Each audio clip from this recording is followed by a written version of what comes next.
podcast focusing on anthology horror. Starting with Tales from the Crypt. I'm Camp Counselor Lauren Jewell. And I'm your least favorite camp counselor, Tish DeLano. One of these days I'm going to get used to that.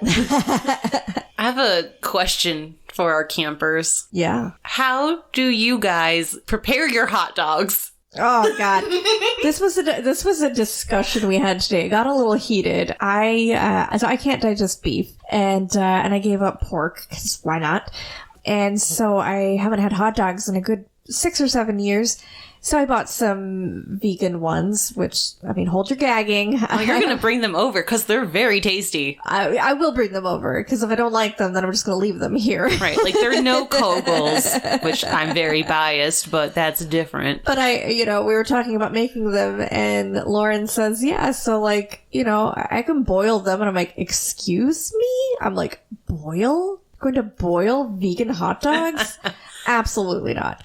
And then we got into a big discussion, pulled in a few coworkers about how we eat our hot dogs. I like mine steamed or grilled to the point of brown, but not, black and charred. Mm-hmm. I am team boil if that is my only option. I do enjoy the grill. Steamed is also good. Like if I can get a Home Depot hot dog from that hot dog cart, I am a very happy woman. And then we both were grossed out when our coworker Jeff announced that he likes his microwave. Gross! Jeff!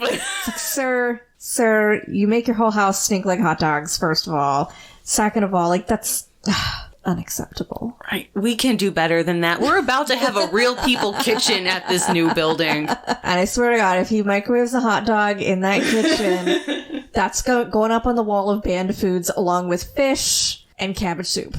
Oh, cabbage soup is good. But not in the microwave. Not in the microwave. So speaking of hot dogs remind me of Kogel Viennas. Kogel Viennas remind me of Werner's. Werner's reminds me of Blue Moon ice cream. These are all things you can get in the beautiful state of Michigan. Pure Michigan, home of some amazing podcasts like Camp Creep Podcast. And Beer with Buffy. And also Ale with Angel. Yeah, Lauren turned me on to that podcast when we were doing research for how we wanted to approach this podcast, and I'm hooked. I mean, I'm a hardcore Buffy fan, and big same. Yeah, and Angel, and then Dollhouse. Anyway, so Beer with Buffy / Ale with Angel is hosted by Josh and Rex. And I don't know if you guys can figure this out by now or not, but I am extremely proud of my state. I love it here for the most part. And you could say you're smitten with the mitten. I am smitten with the mitten, which was a failed podcast I tried to do. It still exists somewhere.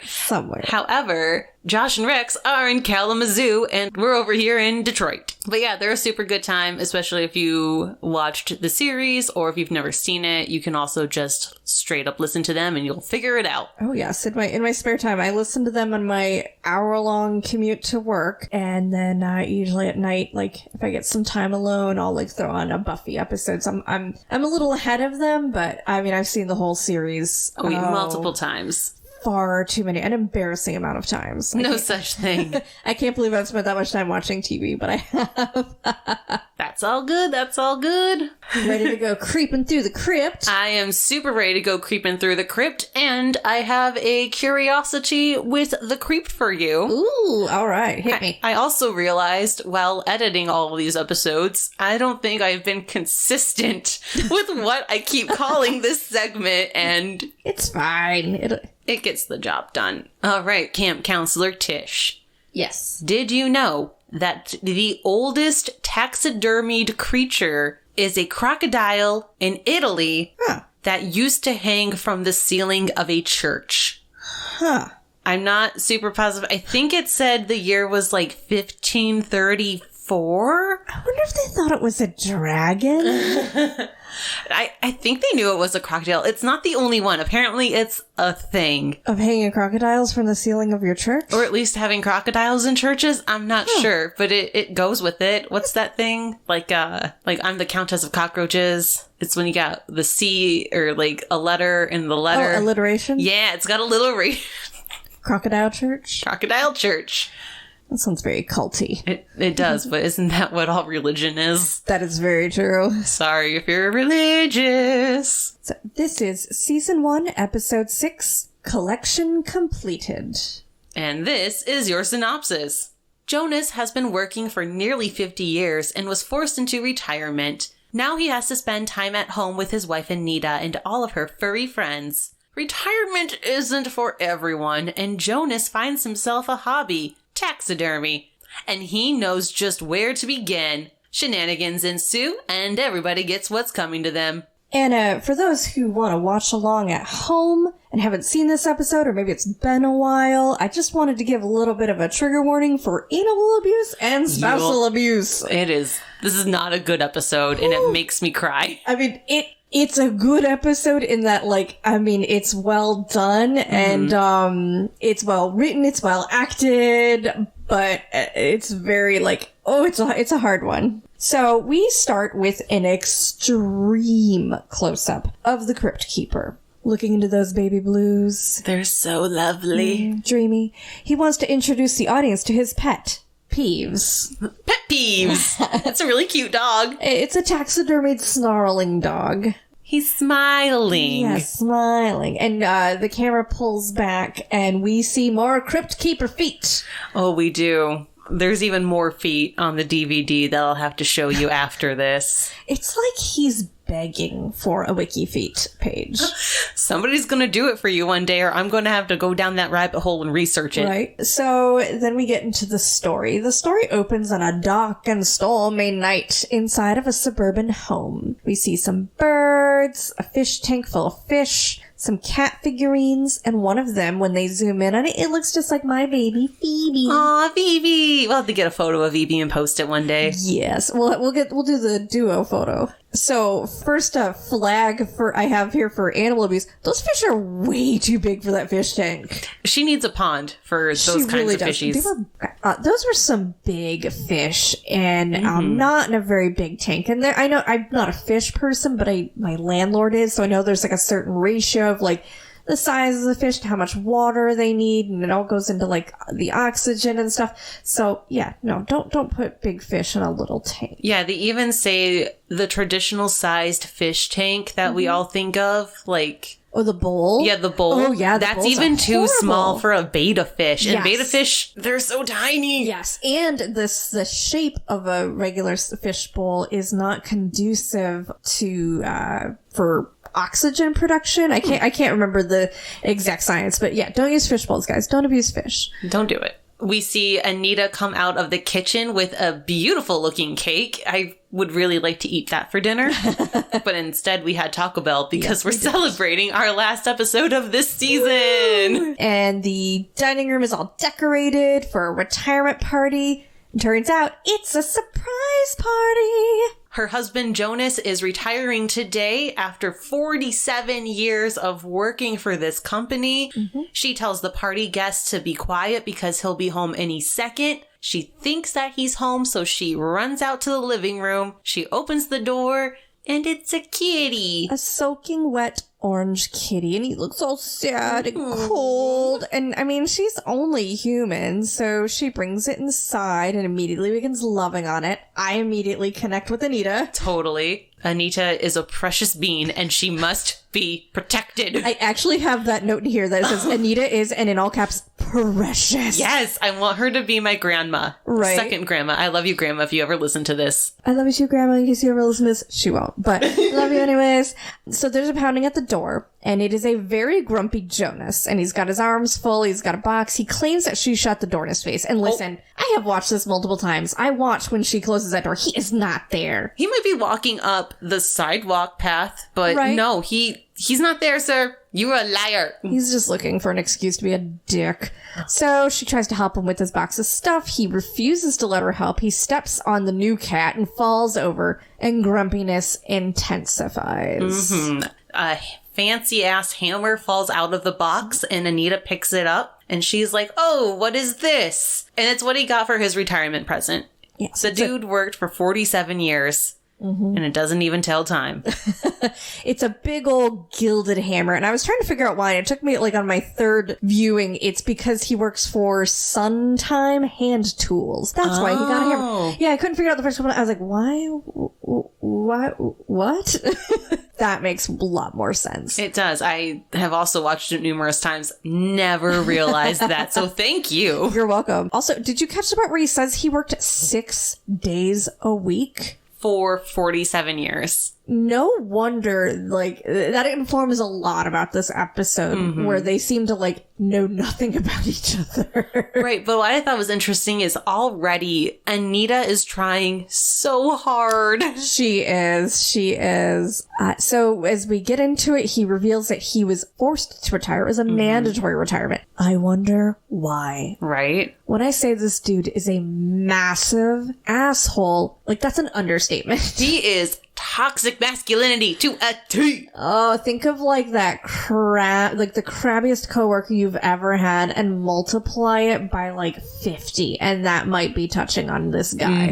So Anita guides him into the dining room for his surprise party. He sits down at the dining room table and he loses his shit because he sits on a squeaky toy. Which is apparently a cat toy. Do any of your cat toys squeak? No. I mean, I have ones that make noise, but none that squeak. Yeah. It looked more like a dog toy. I agree, but I remember they called it a cat toy. Yes, because she specifically says that the cats all know that is Jonas's chair, and they would never leave their toys on his chair. Jonas sitting on the squeaky toy leads to this massive tirade of verbal abuse towards Anita. Like, he just screams at her. You and your animals, god damn it! Yeah, and he's just... it's so upsetting to like listen to. He's very good at it, I will say. Yeah, props to your acting, sir. You are a real asshole. Yes. And he then starts insisting that she get rid of the new cat because, quote unquote, as of tomorrow, you won't be lonely anymore. I don't want that.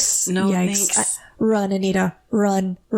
If you are listening to this and this is starting to sound like your partner, run far away. Don't look back. I mean, the look on her face when he says that he's now going to be home all day, every day, like, that says it all. Like, she genuinely looks both excited and terrified at this concept. Oh, poor woman. And then he just blows off the party because he wants to go to bed. I mean, my inner grumpy old man is like, yeah, valid. It's true.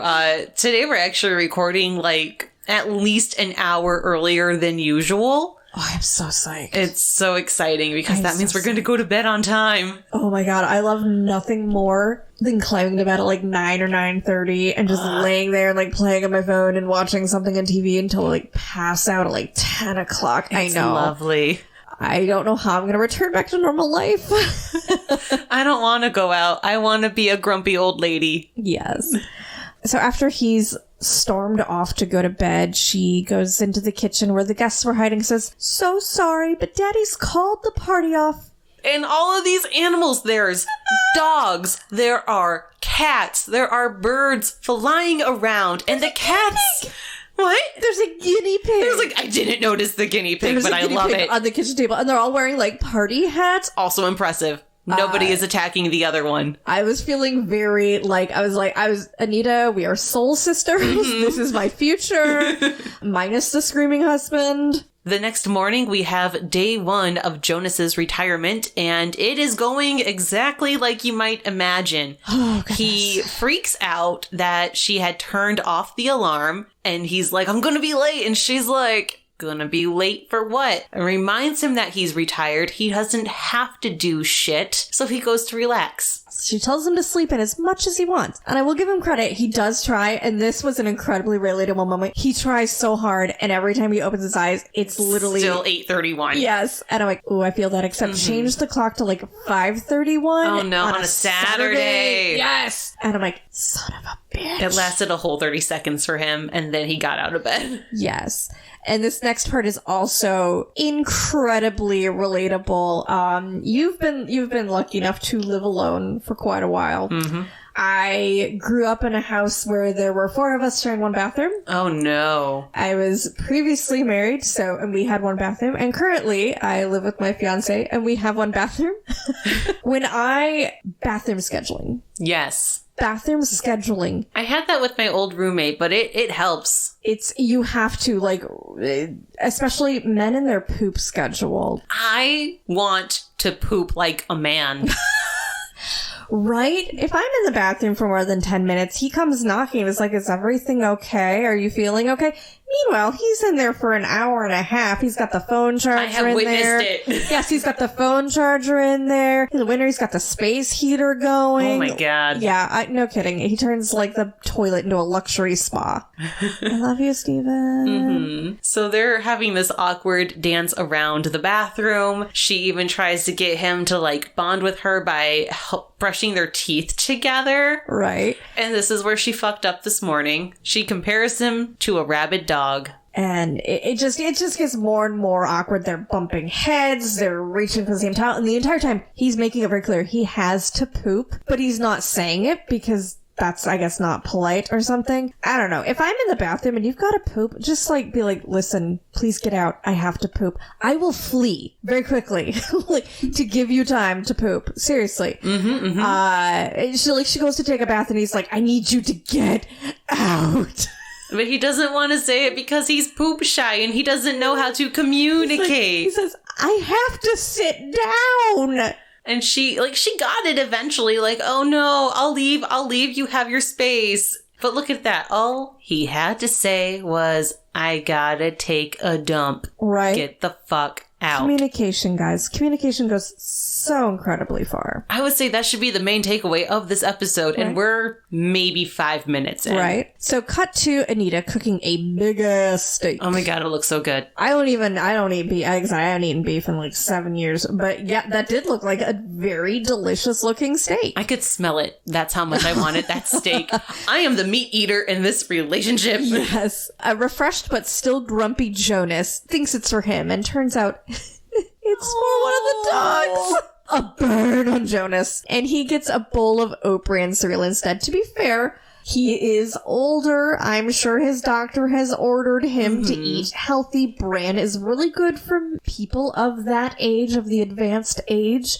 Helps prevent colon cancer. While he is sitting down, he mentions that he hasn't had a free day since he was 17 years old, which means he probably worked on his wedding day. Yeah, that or they got married on that Sunday. I would believe it. Right. The way this man is. Right. Zero doubt. So he just loses his shit once again. Verbal abuse. He's coming at her for her pets, and she tries to justify them because she says they're her friends. Right. She's the only company she's really had for 47 years. His justification is, okay, so I've been a little busy in the last 47 years. Do you even hear yourself, Jonas? Do you hear yourself speak? Sir? You are the problem here in this household. Oh, so the problem. And then Jonas tries to fight a fucking crow.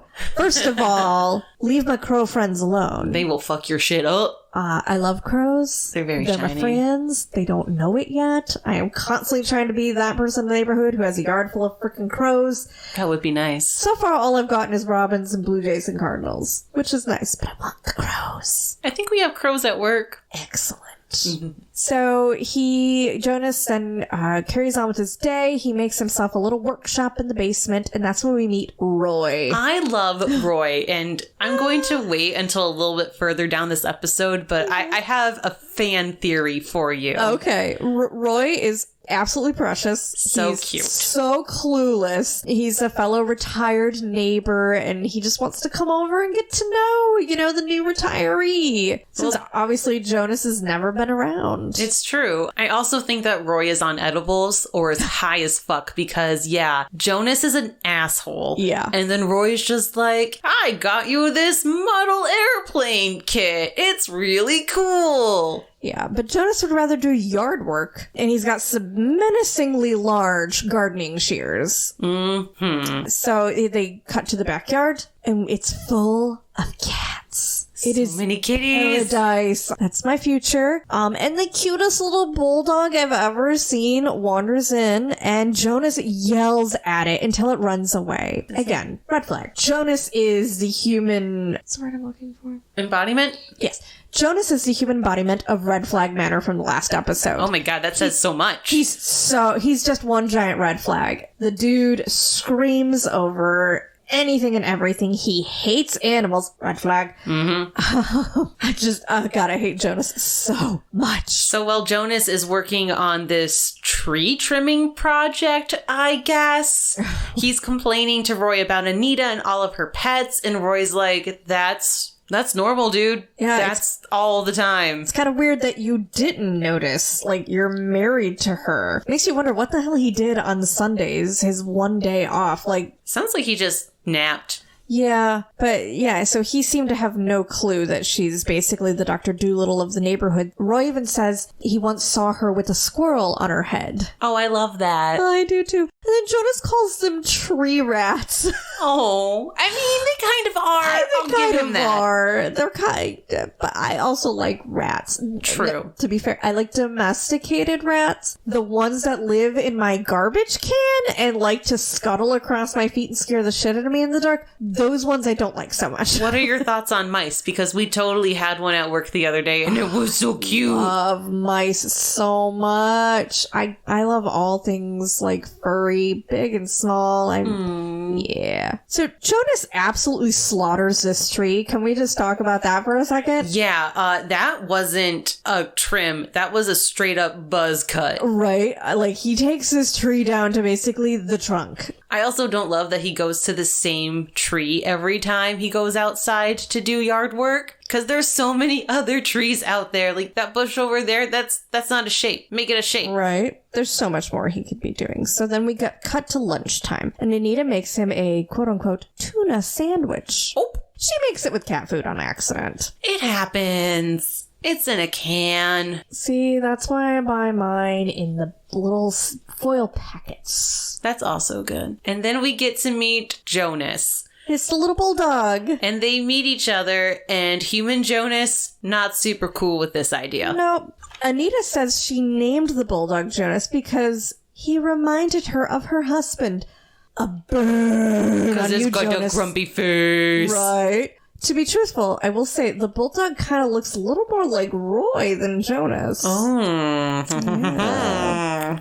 Secret lovers. Ooh, I wouldn't be shocked. Get yours, Anita. Get yours. Okay, so now I'm going to say it. This is what I want. Okay, yeah. I want Roy and Anita to run away together and have a pet sanctuary because they are by far a better match. Oh, yeah. And this is what I want. Yes. So then we cut to Jonas watching TV, but he can't escape the animals. This is what I noticed when I had the closed captioning on. First of all, he watches a special about a woman claiming that the spirit of Elvis is in her Doberman Pinscher. Mm-hmm. Then a news report about cougars eating the homeless. Oh, no. Then an episode of Lassie. Yeah, and then he turns the TV off at that point because he's over it. There is no escaping the pets. No. Then he starts coughing, and Anita thinks it's a hairball. Anita, honey, I love you. You are my favorite character this season. But read the room, baby girl. Oh, I just love her so much. Jonas complains that he has a headache. He asks for some aspirin, so Anita brings it to him hidden inside of a brownie like he's a dog. But I think that's really clever. I do too. Because, Tish, swallowing isn't for everybody. He complains, I'm not an animal. I'm a human being. Well, you act more like an animal than a human being, so that's how we're going to treat you. So then we cut to Jonas in his workshop, sharpening his shears very menacingly. Mm-hmm.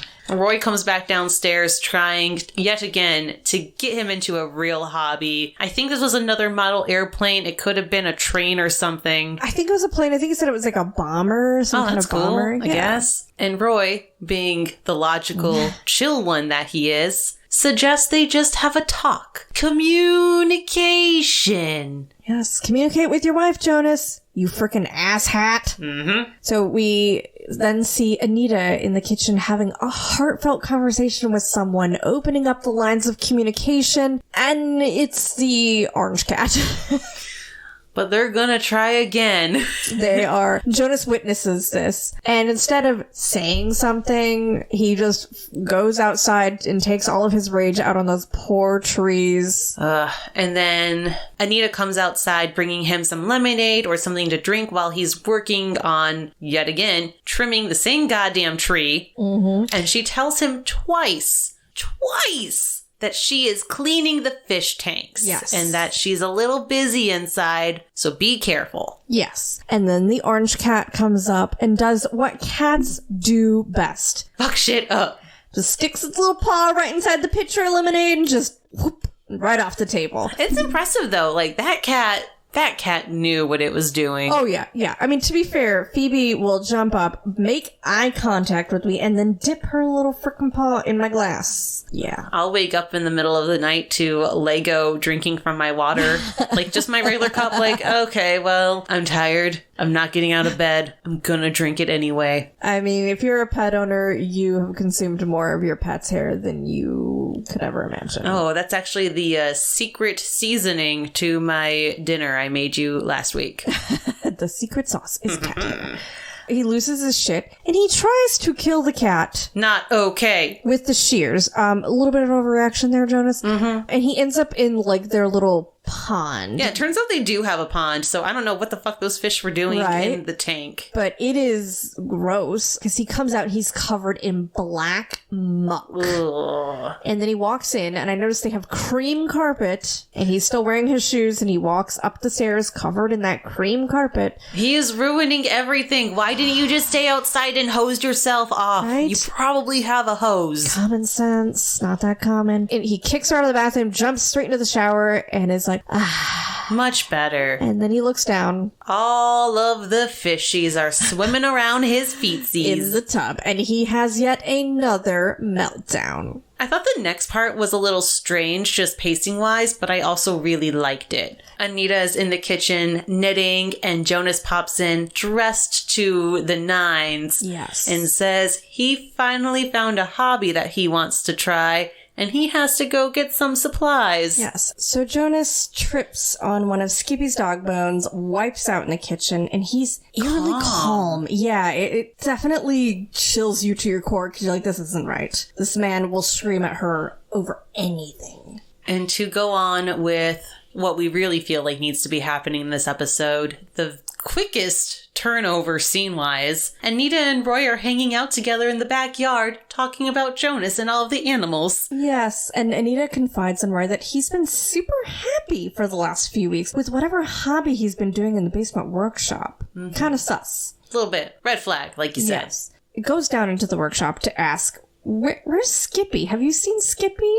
What about the other Jonas? And he says, oh, Jonas? Yeah, I think I saw him out back. So she goes upstairs, she looks out the back window from the kitchen, and oh look, it's Jonas. So she runs outside because she's so happy to see him. Oh, but Jonas isn't moving. He's standing very still. Mm-hmm. And then his eyes start flashing and blinking because there's lights in them. Human Jonas is using a remote control to make the eyes flash because human Jonas has taxidermied dog Jonas for his quote-unquote new collection. He also has it so where human Jonas, sorry, we have to differentiate now, is able to control the wagging of the tail of the doggo Jonas. I do want to say that for somebody who just started taxidermy like a month ago, it's pretty impressive. Yeah, he's clearly very dedicated to his new hobby. Mm-hmm. And that's when Anita starts to realize that something is very wrong and she has not seen her babies. Fucking wrong. Yeah. So she goes running around looking for Mew Mew because that's the latest one she can think of. She runs to the living room, the kitchen, in her bedroom. She looks underneath the bed for Mew Mew and she finds a squirrel. A taxidermied squirrel. And she freaks the fuck out. Yes. She screams and then she runs down to the basement and she's demanding Jonas to tell her where is Mew Mew.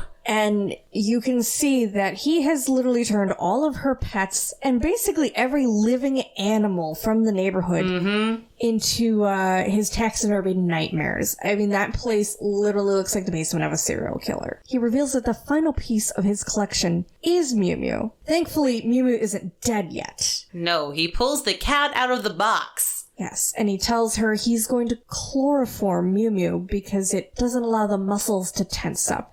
You know, and I will say this. I support the next decision Anita makes because this is truly...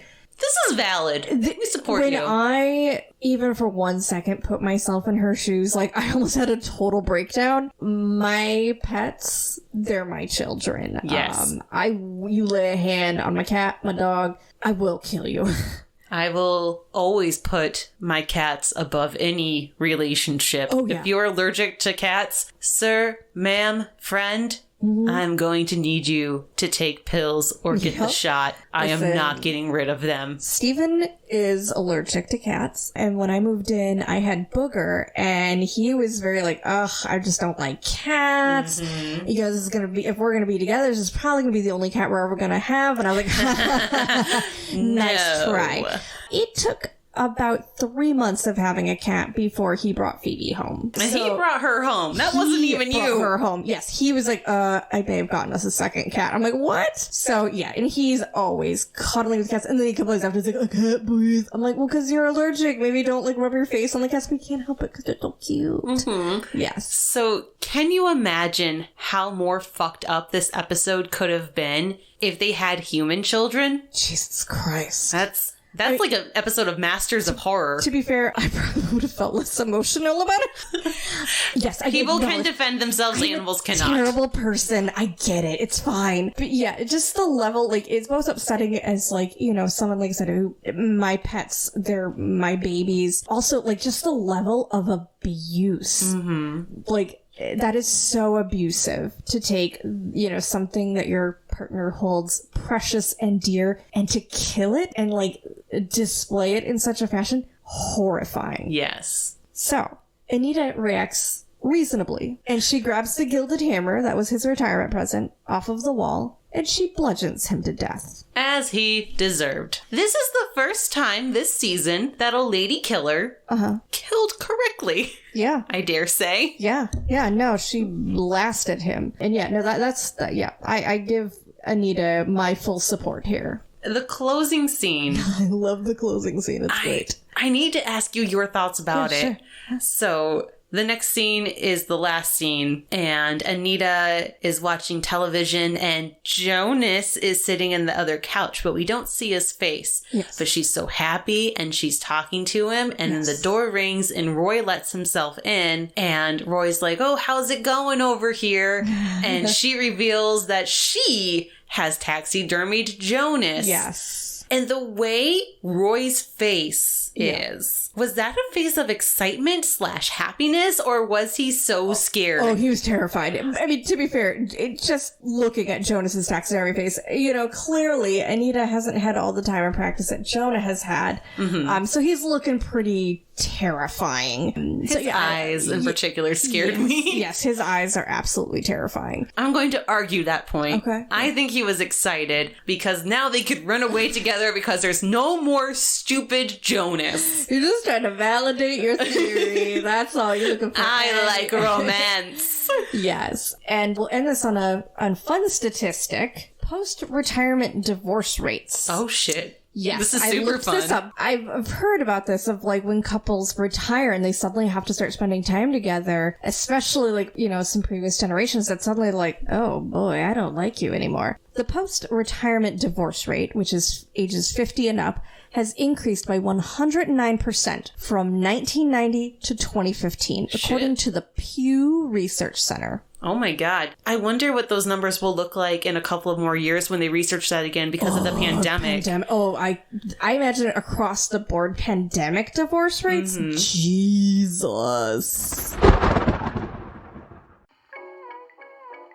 Well, hello, my friends. This is CK from the Mirths and Monsters podcast. Join me, my companion Finn, and my occasionally satanically possessed cat Ray. Puny mortals!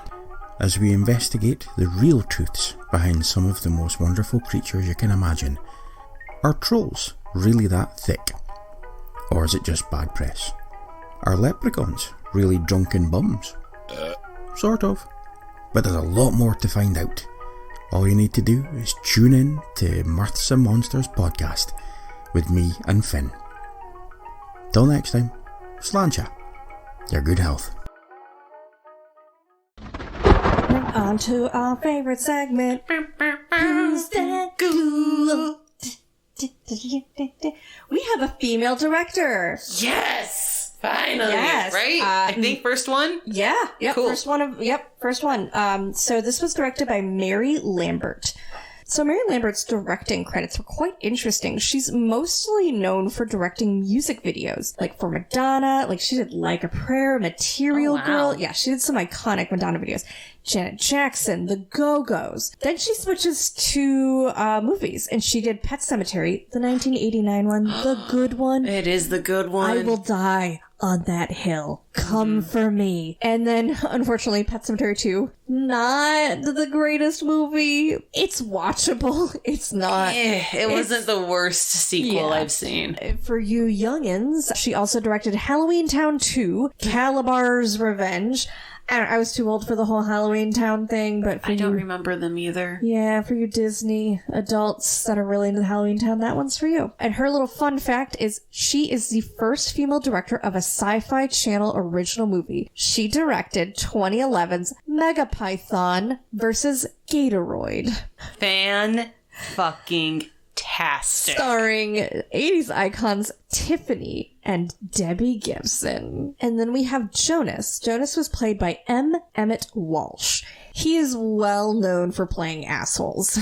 I bet. Yes. Is he still alive? He is still alive. Okay, I bet he's a sweetheart in the real world. I would like to hope so. Please, my God. Please. He is known for starring in one of my favorite 80s horror films. All of my almost all of my favorite movies are 80s horror. I have yet to hear you say anything negative about horror movies from the 80s, and I'm waiting. So he was in Critters, the classic Harry and the Hendersons. It's about a family that they find Bigfoot, and Bigfoot comes to live with them. It's great. Oh, maybe I do remember that one. Okay. He was in Free Willy 2. He was in Romeo and Juliet, the Baz Luhrmann one. Is that the with musical? Leo? Okay, that's the musical one. Leo, yep. He's also the voice of the Cosmic Owl in Adventure Time. Amazing. Yes.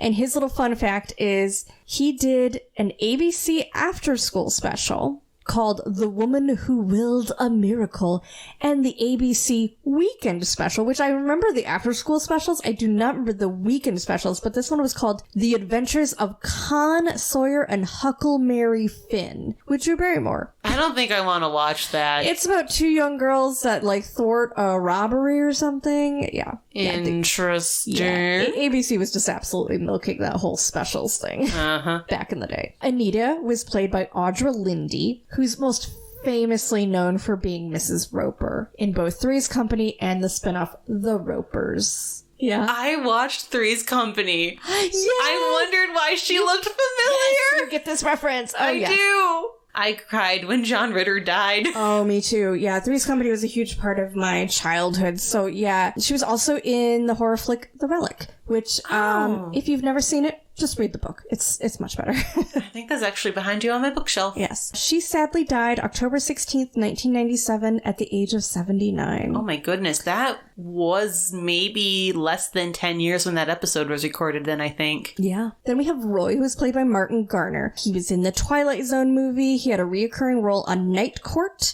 And his fun fact, I love this so much. He was in an episode of the Super Mario Brothers Super Show, the TV series, and he played Mikhail S. Gorbachev. That is a fantastic name. That's what that is. One of my favorite things to do once I found out the Super Mario Brothers live action show was streaming was to partake in some of the jazz herb or jazz cabbage. Yes. And watch the Super Mario Brothers live action show. That sounds like a great weekend activity. Fantastic. Sadly, Martin Garner died September 28th, 2001 at the age of 74. Aww. I don't know why I'm surprised when you tell me all of these actors have passed away because Yeah. It adds up. Goodness.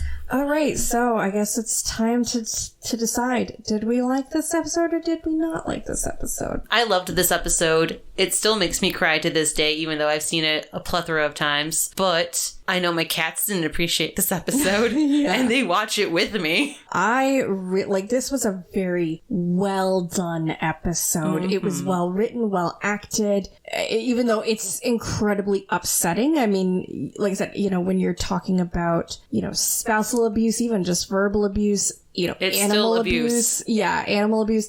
It's a very difficult subjects to handle with, and somehow, like Tales from the Crypt, it's not dismissive of any of it. And I think it helps that, he gets his comeuppance in the end. Oh, yeah. So, no, I give it 2 severed thumbs up. I love it. I think that's is that the first time you've given 2 severed thumbs up? It's been a couple of weeks.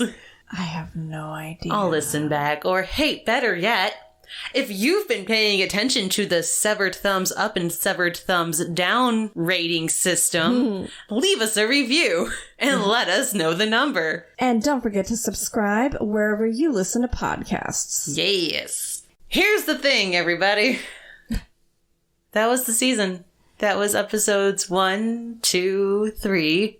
4, 5, 6. Of Tales from the Crypt. Yes. And one last very serious note. If any of the behaviors that you were hearing sound familiar, like something that you are currently going through, or someone that maybe a friend or family member is going through in their relationship, we just wanted to leave a resource for you, the National Domestic Violence Hotline. Their website is thehotline.org, or you can call 1-800-799-SAFE. That's 1-800-799-7233. They also have live chat on their website, or you can text START to 88788. It is free and confidential 24/7. This episode may be a work of fiction, but abuse is not.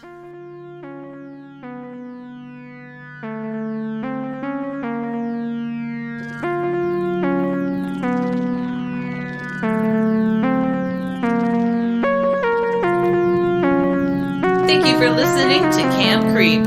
Our theme music was created by Steve-O Dockerson. Our logo was designed by Tish DeLano. The show is produced by Lauren Jewell and Tish DeLano, and edited by Lauren Jewell. You can support the show by subscribing to us on iTunes and leave us a review.